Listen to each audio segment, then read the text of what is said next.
Did you all ever notice how crazy powerful wizards like making Precon commanders?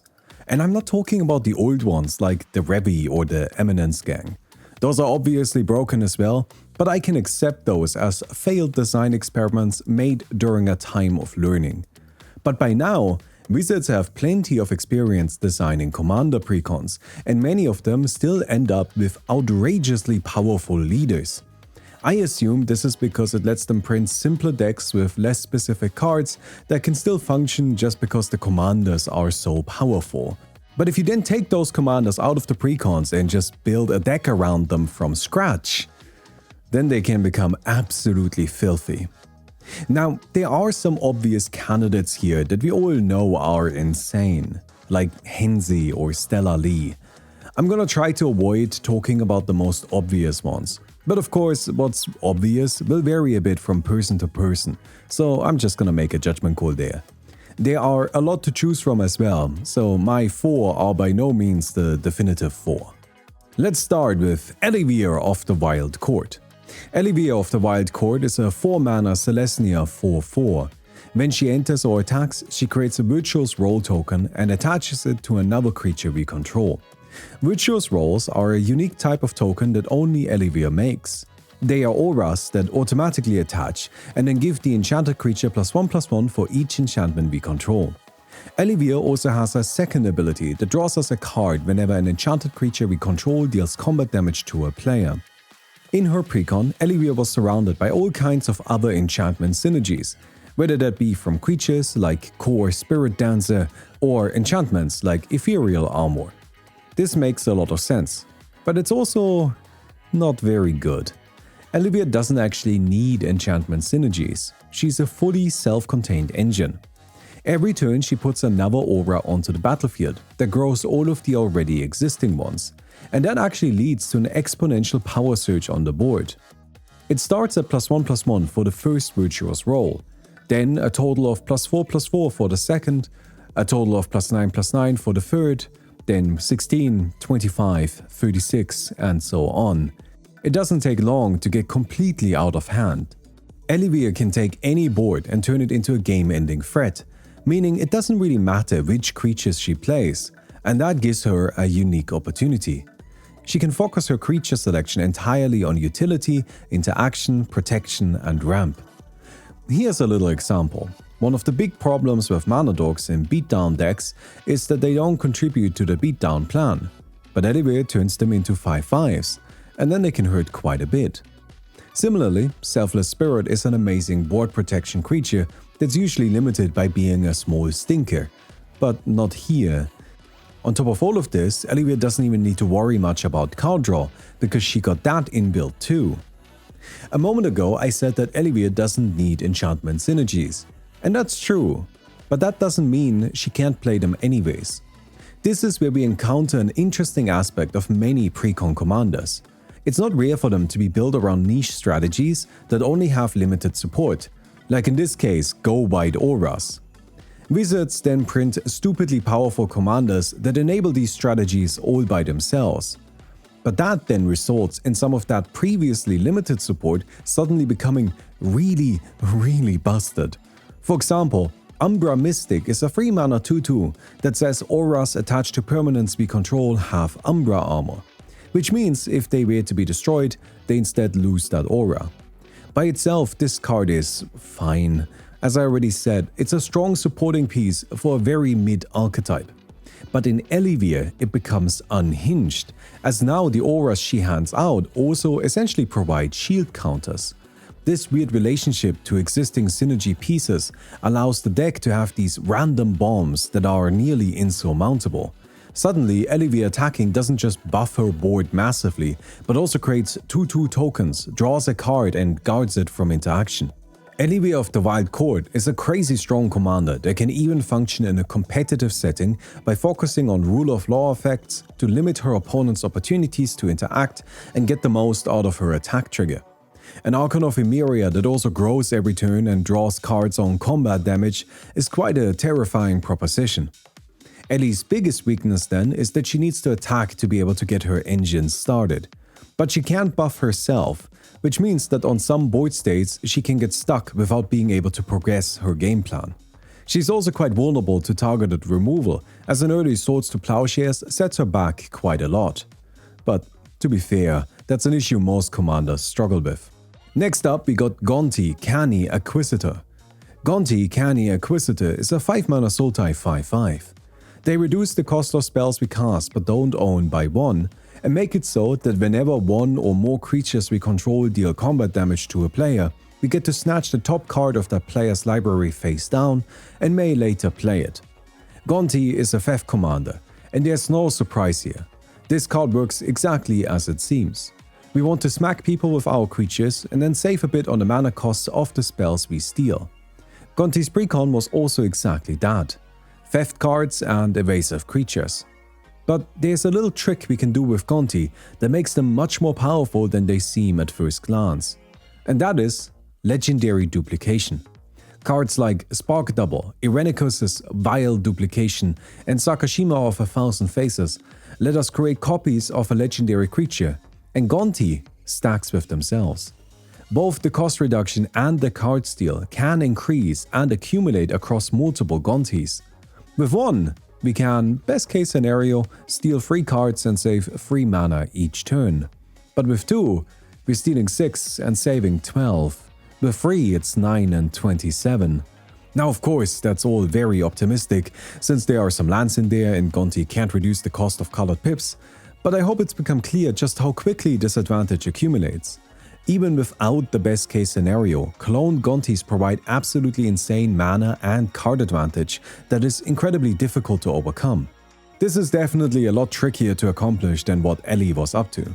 It costs a lot of mana and requires specific synergy pieces. I'm not listing these commanders in order of power, but rather based on their release date. Still, building Gonti in this way makes for a terrifying deck across brackets 2 and 3. And it's a lot of fun to play, since the duplication cards are very flexible and can take on different roles in games where Gonti isn't having an easy time sticking to the board. The high mana costs of the setup are also made much more palatable by the colors of the deck, giving broad access to powerful ramp spells. If you enjoyed the video so far, please give it a thumbs up and support me directly over on Patreon. There you can also find tons and tons of bonus content. I often get asked which precon I would recommend for a new player. And my pick for the past couple of months has been the Outlaws at Thunder Junction Desert Bloom deck, mostly because it's a reasonably straightforward deck to play, but partially also because its commander is an incredibly intriguing card that invites lots of curious deck building. Yuma, Proud Protector, is an 8-mana Naya 6/6. This mana cost may seem huge, but his first ability reduces it by 1 for each land card in our graveyard. Since we are in red and green, it's trivial to ensure that Yuma never costs more than 3 mana for the entire game. Then, whenever Yuma enters or attacks, we may sacrifice a land, and if we do, we draw a card. This is an ability that is often misunderstood. I frequently see players fully commit to Yuma as their card draw engine, sacrificing a land each turn, and then not progressing their mana much from that point onwards. Instead, this should be treated almost exclusively as an occasional enabler for Yuma's third ability. Whenever a desert card is put into our graveyard from anywhere, we create a 4/2 plant warrior creature token with reach. This ability is crazy powerful. It doesn't care how deserts enter our graveyard, only that they do, and that means we can self-mill, discard, sacrifice, anything goes. And if we do, we make tokens that meet a very important threshold. They have 4 power. 4 power is highly valuable in green decks because it enables green's power-based card draw engines like Garruk's Uprising, Elemental Bond, and Outcaster Trailblazer. This gives Yuma access to a wild end-step discard loop, where if we have to discard to hand size with both Yuma and Garruk's Uprising in play, we discard a desert, then make a 4/2 plant, draw a card, and have to discard again, ideally throwing another desert into the bin, making another plant, drawing another card, and so on until we are out of deserts. I've seen Yuma create a board of 15 creatures out of nothing using this simple loop. Deserts aren't a particularly powerful subtype of land. But, they're also not terrible. And just like with Ellivere, that means we get access to some pretty busted supporting pieces. And the most noteworthy here is for sure Dune Chanter, a green 3-mana 2/3 with reach that turns all of our lands, no matter where they are, into deserts. It also has some other text, but whatever. We mostly just care that now we don't even need to discard anything specific anymore, and can instead throw whatever we want into the graveyard while still building a board and drawing cards.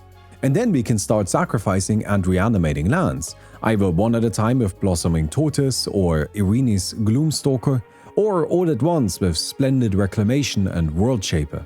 Add Zoran Orb or Greater Good, and we can churn through our deck like it's nobody's business, all while building an enormous board. Greater Good is particularly nasty, as we sacrifice a 4-power creature, draw 4 cards, discard 3, presumably including some deserts, make at least one 4-power creature again, and then just keep going. I really can't stress enough how insane it is to be able to create 4-power creature tokens in green with the ease that Yuma can. This is a commander that plays so easily into many of green's natural strengths that setting up a continuous engine hardly even requires conscious thought. It'll happen on its own just as quickly. Finally then, we have my baby boy, my beautiful child, Satya, Aetherflux Genius. Satya, Aetherflux Genius is a 4-mana Jeskai 3/5 with Menace and Haste. This is an amazing starting point. Attack-based commanders can sometimes struggle because they need to attack, and that's slow and risky. But Satya comes in with haste, evasion, and amazing stats. It's genuinely baffling that this guy is only 4 mana, but that's Modern Horizons for ya. Satya is also Jeskai, which is a great color combination. And once Satya attacks, he gets to create a tapped and attacking token copy of another creature we control. There are no limitations on this. The cloning target doesn't need to be attacking itself, and its mana cost or stats also don't factor into it. We get to fully utilize its ETBs and static abilities, as well as possibly its death trigger. When Satya creates a token like this, we also get 2 energy. And then, at the end of our turn, we sacrifice the token unless we pay an amount of energy equal to its mana cost. This gives us the option of keeping the creatures we create, so long as we have enough energy.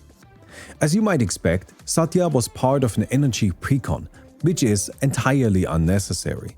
Even if Satya didn't have the energy ability at all, he would still be a monster, and with it, he gets really silly. You already know how it goes. I'm saying we don't need to play Satya in an energy shell, and instead can focus entirely on cheap, cost-effective creatures, good generic utility, and only the strongest energy cards. Same dance as we already did a couple of times, but Satya goes even further because he has multiple 2-card infinite combos that instantly end the game. But first, let's talk about how he uses creatures. If we restrict ourselves to mostly low-cost targets in the 1 to 3 mana range, then Satya provides enough energy himself to duplicate a target every turn. And there are many creatures in that range that are absolutely worth copying. Shoreline Looter keeps our hand stocked, Selfless Spirit protects the board, and Professional Facebreaker generates near infinite mana. One Phyrexian Sensor is already a nightmare, but try getting through a new one every single turn. And Reflector Mage decimates not only our opponent's current board, but also the ability to rebuild it. Now, I understand that a lot of these actually sit at 3 mana, meaning we can't make a permanent copy of them every turn. But something like Reflector Mage doesn't really need to stick around, and that lets us save energy, and then we get 2 full turns of making permanent copies. Of course, we can also just play Guide of Souls and have infinite energy for the entire game. Copying big creatures then makes for a great endgame, like throwing down an Overlord of the Boilerbiggles to get a 4 damage ETB, and a 5/5 that's attacking is quite fantastic, even if we don't keep the creature around. And it's absolutely insane if we do. Energy isn't even the only way we can preserve our creatures. Ending the turn with a Sundial of the Infinite to skip the sacrifice trigger will also do the trick.